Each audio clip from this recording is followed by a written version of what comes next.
Thank you for joining us for this look at the best original reporting from KPBS News this week. I'm Maya Trabulsi. Coming up, those who rely on cross-border business tell us how recent violence in Baja is affecting their workers and customers.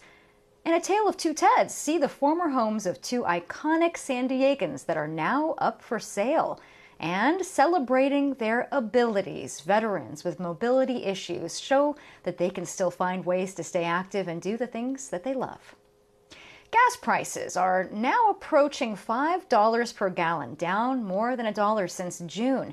This is happening as a new spending plan by Congress aims to reduce inflation elsewhere. Kitty Alvarado talked to San Diegans about what's in it for them. There you go. It's now law. The new Inflation Reduction Act is officially signed into law, and Americans can now reap the benefits. So we went out to see what San Diegans thought about the law. The list of what it says it will do is hefty: improve energy efficiency, reduce health care and prescription drug bills, create green jobs, reduce greenhouse gases, clean up pollution, and make corporations pay their fair share of taxes, just to name a few. But San Diegans we spoke with sounded a little skeptical. Well, anything that sounds good as far as a bill to the layman, 99% of the time it's the opposite. It's not good for us. It's good for people on the top.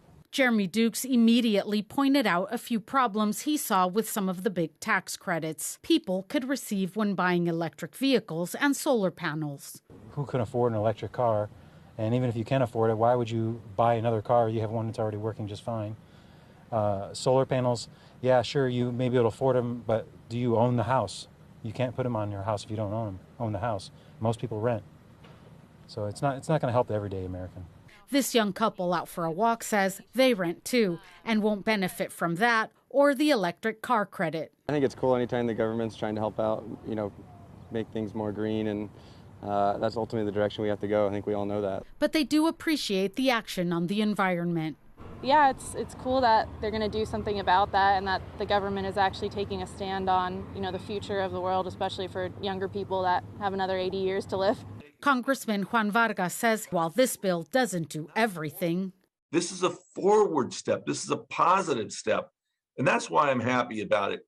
He says it does tackle the most pressing issue of our time that's been affecting everyone and something he's been trying to call attention to for years: climate change. We're in a terrible drought right now, and people are going to suffer from it, and they're suffering more and more because of climate change.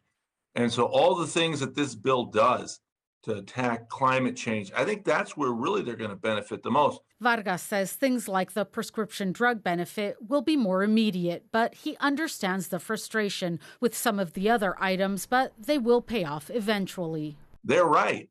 They can't afford electric vehicles right now. Only the wealthy people can, because the price is too damn high. But with this investment of the federal government, those prices will come down, and fairly quickly, and you'll see that Ford and Chevy and American manufacturers will build inexpensive electric vehicles. Congressman Scott Peters says this bill has something in it for everyone, and he's especially proud of the prescription drug pricing reform. It's going to cap the amount that seniors on Medicare have to spend at the pharmacy counter at $2,000 a year, and it's going to provide a $35 a month cap for those people for insulin. That's something we wanted for a long time, and we were able to do it in a way that preserves the incentives for companies, a lot of them are in San Diego, to continue to innovate in that drug space in the private sector. Peter says it will take some time for the full benefits of this bill to be seen and appreciated. It's going to make a big difference for the planet, for our grandchildren, our children, for seniors, and for people out there trying to make a living. But Duke says that's just the point. Some people just can't afford to wait. People can barely afford to put food on the table or gas in the car to get to work, which they got to go to pay the bills in the first place, which they're struggling to pay. It's getting worse and worse. Kitty Alvarado, KPBS News. The pandemic and higher gas prices have all led to more e-bikes sharing the road, and that means more collisions, including one in Carlsbad that killed a mother who was riding with her toddler. KPBS North County reporter Tanya Thorne tells us how that's bringing new calls for safer streets. Flowers, candles, and pictures of Christine Hawk Embry can be seen on the corner of Basswood Avenue and Valley Street in Carlsbad. It's where the Carlsbad mom was hit by an SUV on August 7th while she was riding her e-bike with her 16-month-old daughter, Delilah. Embry died of her injuries, but her daughter was not hurt. On Tuesday night, Embry's husband, Bob, asked the Carlsbad City Council for safer roads. It wasn't his first appearance at a council meeting. I came here a month ago to discuss two topics: public safety and the speeds at which people travel through neighborhoods. At July's council meeting, Bob Embry asked for ways to slow traffic down in his Carlsbad neighborhood. Never in a million years did I think 3 weeks later my wife would be hit by a 42-year-old female who lived in the neighborhood, traveling approximately 40 miles an hour, and blew a stop sign. Thank God my daughter didn't die, but my wife wasn't so lucky. Members of the Embry family called on city council members to act now to prevent future tragedies. Ceramic road reflectors, dips or divots in the roads. Those would be the easiest solutions. Curb extensions, speed bumps, roundabouts. William Radigan with the San Diego Bicycle Coalition says Christine's death is one of 4 in the last 8 days in San Diego County. But he says it's not because e-bikes are unsafe. This tragedy being a wake-up call to how systemically unsafe our streets are. Radigan says the use of e-bikes has exploded, especially among younger riders. He says city governments need to invest in road safety interventions to prevent more accidents from happening. There's a lot that can be done to make a road safer. It's a systemic issue. You're not going to fix it by changing a few people's behavior. And I'm hopeful that this tragedy is going to show the city that these investments are worthwhile, even if they force people to drive a little bit slower. Radigan says education is another key component for anyone on the road.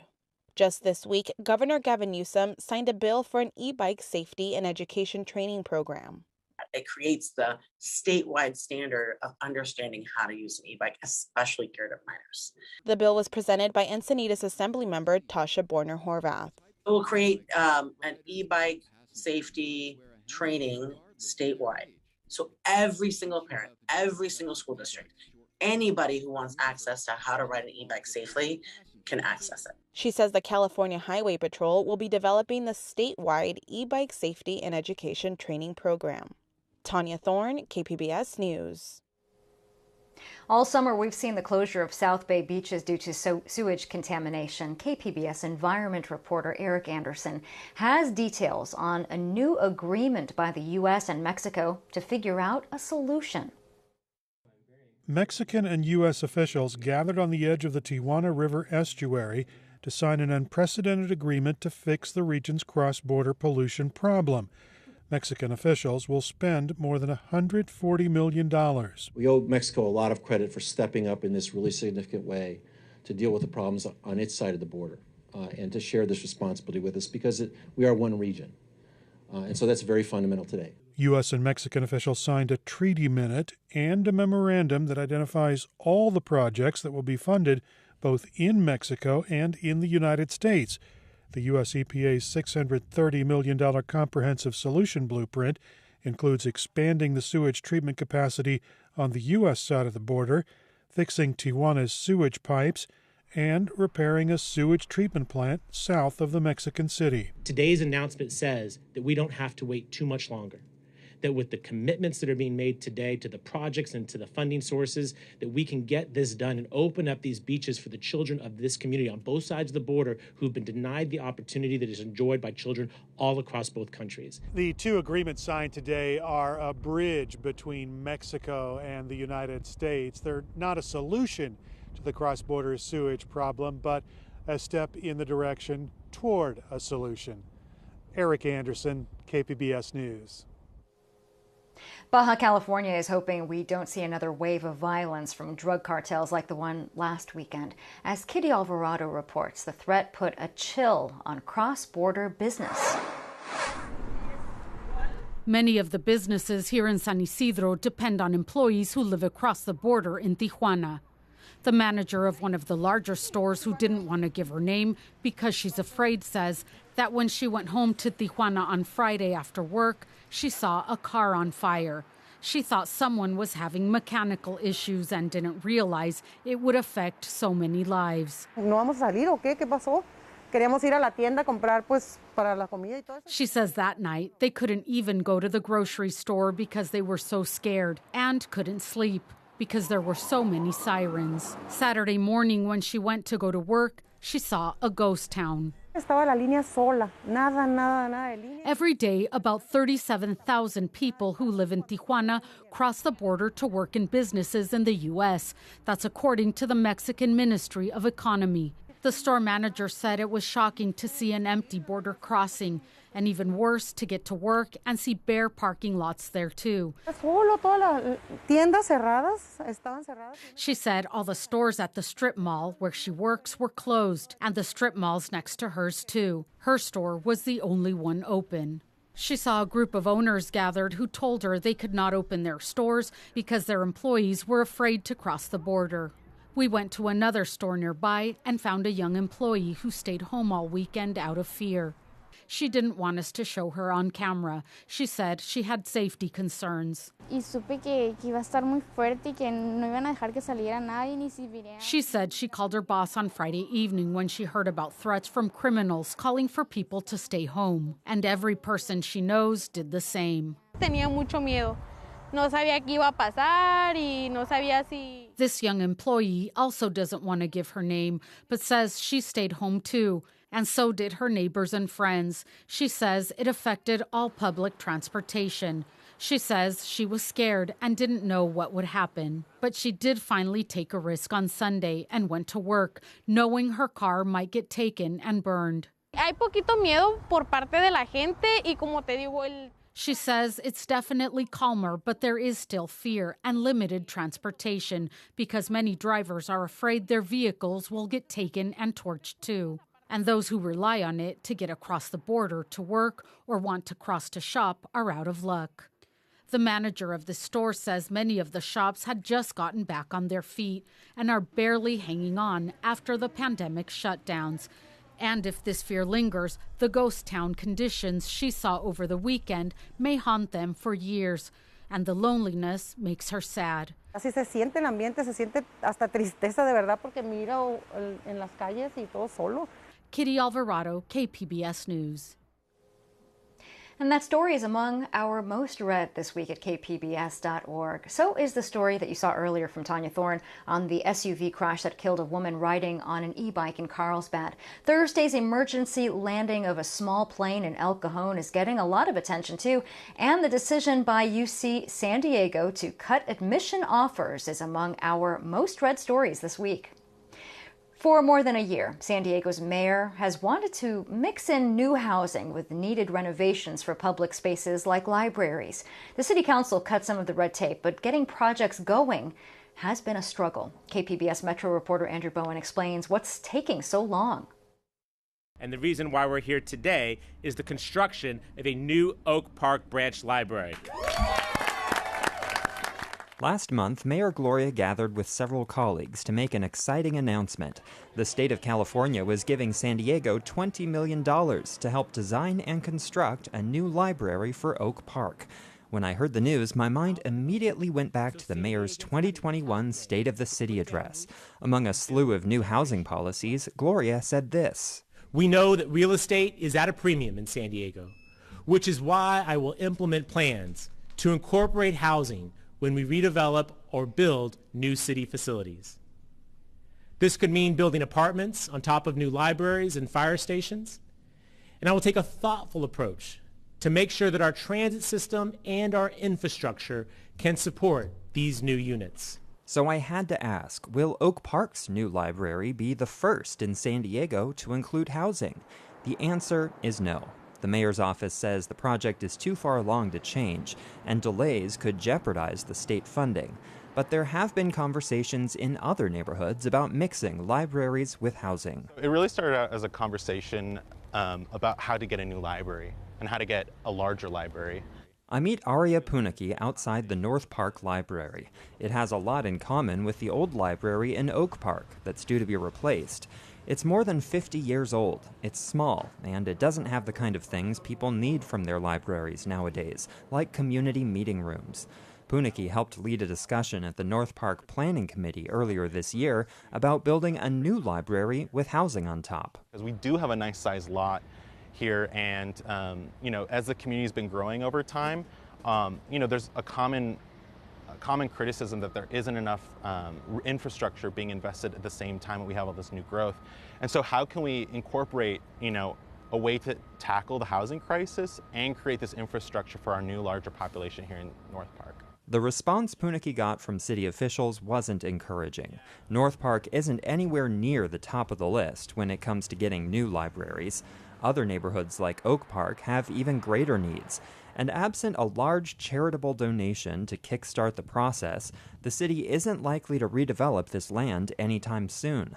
Still, Puniki hasn't given up on the idea. The library is surrounded by new apartment buildings, and it's in one of the city's most walkable, transit-rich neighborhoods. This is a really ideal place to incorporate not only these, the public good of a library, but the public good of maybe affordable housing as well. As I say, the walls are separating from the foundation. That's never good. Less than a mile away sits another deteriorating city building, the North Park Community Adult Center. That's where I meet Stephen Russell, head of the nonprofit San Diego Housing Federation.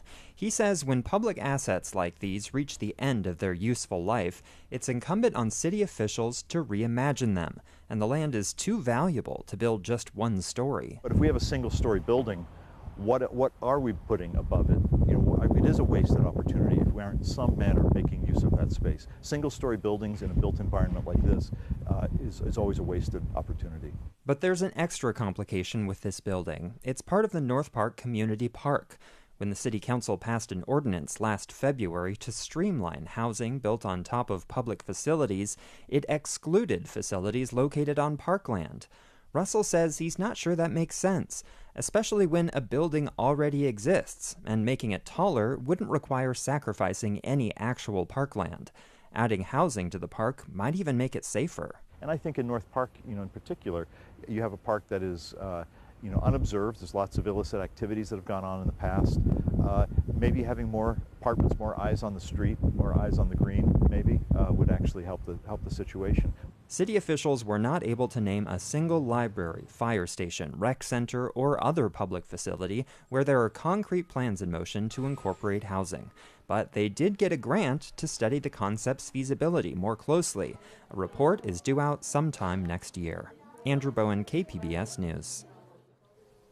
The buyers of 2 local homes will be getting much more than a place to live. They'll be buying a connection to San Diego icons, both named Ted. KPBS reporter Jacob Ayer shows us these one-of-a-kind listings. National pitches, Williams swings, there's a high drive, going deep. Teddy Ballgame, the Splendid Splinter, the Kid. Ted Williams was known by many names. The Baseball Hall of Famer is best known for his time playing on the Boston Red Sox and as a military veteran. But all of his greatness began here in San Diego, where he grew up. His childhood home in North Park is now up for sale, according to former San Diego Padres broadcaster Bob Chandler. And at one time, the Major League Padres had thought about maybe buying that house and turning it into a baseball shrine, like a Hall of Fame and so forth. But obviously it didn't happen. At the same time that Williams' childhood home is on the market, so is the house once owned by world-famous children's book author Ted Geisel, better known as Dr. Seuss. While the baseball legend's former home is a humble one-story bungalow, Geisel's home is an expansive hilltop mansion in La Jolla. Jason Berry is co-owner of the real estate firm Berry Estates, which was selected to list the home by the current owner of the property, University of California, San Diego. You look at the front door, we have the etched glass of the hat of the Cat in the Hat. And then I was mentioning the pool in here too. You've got the bow tie of the Cat in the Hat. Back in North Park, Williams' childhood home on Utah Street is easy to miss. That's partly because there's no sign or monument that marks the house. It's not very far from this athletic field. And he used to go there, as the story goes, from morning till night with a bat and a baseball, and he'd throw it up and hit it and play in any game and whatever. And that's where he honed himself, it was in North Park. The former house of the Cat in the Hat author is on the market for the first time in over 75 years. And Barry says Geisel's late wife, Audrey, kept some of the place in its original state. Supposedly, we haven't confirmed this yet, but the library and the office and then the tower up above were the part of the original house that then she rebuilt around, and that's where he did a lot of his work. The Williams home sale is currently pending for $925,000. Meanwhile, Dr. Seuss's Hilltop Mansion is listed at nearly $19 million for the house and surrounding property. Jacob Ayer, KPBS News. KPBS is part of the Festival of Books happening this weekend at the University of San Diego. Saturday's event is when we'll announce this year's One Book, One San Diego selection. You can see the nominees at kpbs.org/onebook. And be sure to check back soon to see which book and author we will be showcasing in 2022. Local campuses are coming back to life, and that includes SDSU, where a new academic year begins soon. KPBS education reporter MG Perez caught up with some students who you might describe as old school. I'm so glad you're back. Thank you so much. These are students who are back for the fall semester at San Diego State. Many of them are grandparents, others widowed. It was my lifeline. When my life changed, when my husband passed away, I needed something, and I found Osher. Oh, that sounds like a lot of fun. The Osher Lifelong Learning Institute offers classes in partnership with SDSU, which has been designated an age-friendly university, a designation given to only about 80 campuses across the country that educate the elderly. 78 and a half, proud of it. Carol Rainey is a widow and mother of 3 daughters and grandmother to 9 grandchildren. Alexis is 5, almost 5 and a half. She has raised her family with the belief that school does not end just because you have a college degree. She has a bachelor's degree in elementary education that she used to teach and is back for more. And I've taken music classes, philosophy classes, literature, history, movies, just about everything. Qigong. That is a type of karate. All of these students have completed courses on campus, and some say they have the gray hair to prove it. They also have the attention of the university's president, who has prioritized this valuable population. It's diverse not only in terms of ethnicity, race, gender identity, socioeconomic status, and multiple identities. And we want to be cutting edge in that demographic as well. The classes offered do cost a tuition in the range of about $100. But like the traditional college students, they are offered scholarships if needed, plus much more. It not only is it intellectually stimulating, but it's a great social opportunity too. I've met a lot of people. We do things together. People are really nice and they're interesting. They're not just sitting at home doing nothing. This welcome back party was held on the picture-perfect Scripps Cottage patio at SDSU to celebrate the success stories and the students of a certain age who have created them. That when I stop growing, I won't have a reason to really continue. But as long as I'm growing, I get better and I have more to share with my children and grandchildren. And they love watching me grow. They love hearing about my classes. And that's an A+ at any age. MG Perez, KPBS News. Local disabled vets are proving that they're still up for adventure. Video journalist Mike Damron went to the Summer Sports Clinic National Adaptive Sports event to see how they're staying active and healthy.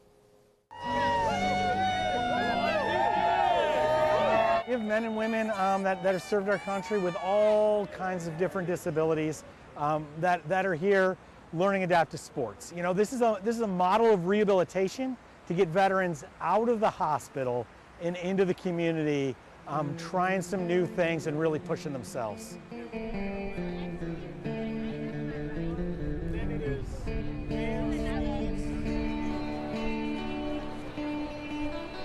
Yeah, so that first time in the water, it's a nervous feeling, it's kind of scary, you know, but that's why we bring out a great team to help them and coax them through that experience. But then once they catch that first wave, I mean, you feel like you're flying.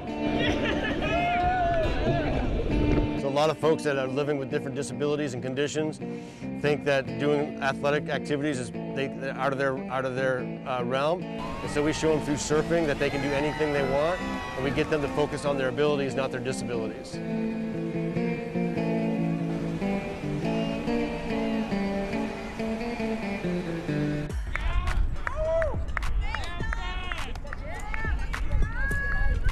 It's given me confidence that I haven't had in a long time. We're doing a lot of stuff that I haven't ever done, which is exciting. I'm meeting new people, which I really like. And I like the idea of teams. What's up, man? Nice job. Nice job. It's really been nice being here for that, having these disabilities, and being with all these other people that also have these disabilities, because we're all in the same boat.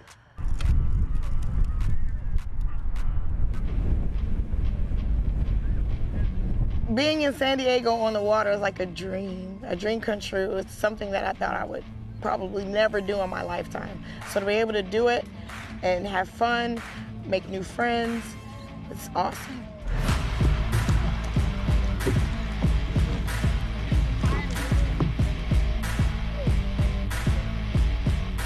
I've realized that no matter if you're missing an arm, missing a leg, or two legs, there's ways to achieve things that you want to do. No matter what it is, there's just a different way to do it than what you probably originally thought. Our veterans are going home with a new set of skills, or a set of skills that maybe they didn't think they had. And that could be getting on a plane, that could be traveling. I mean, they're out here in the community in a new place, and many haven't traveled since the pandemic started. And I mean, we're trying to create a safe environment for the veterans, but one where they can really thrive and test themselves.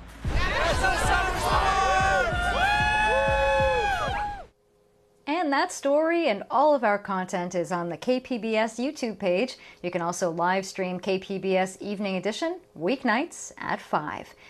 And we hope that you enjoyed this look at KPBS News this week. I'm Maya Trabulsi. Thanks for joining us.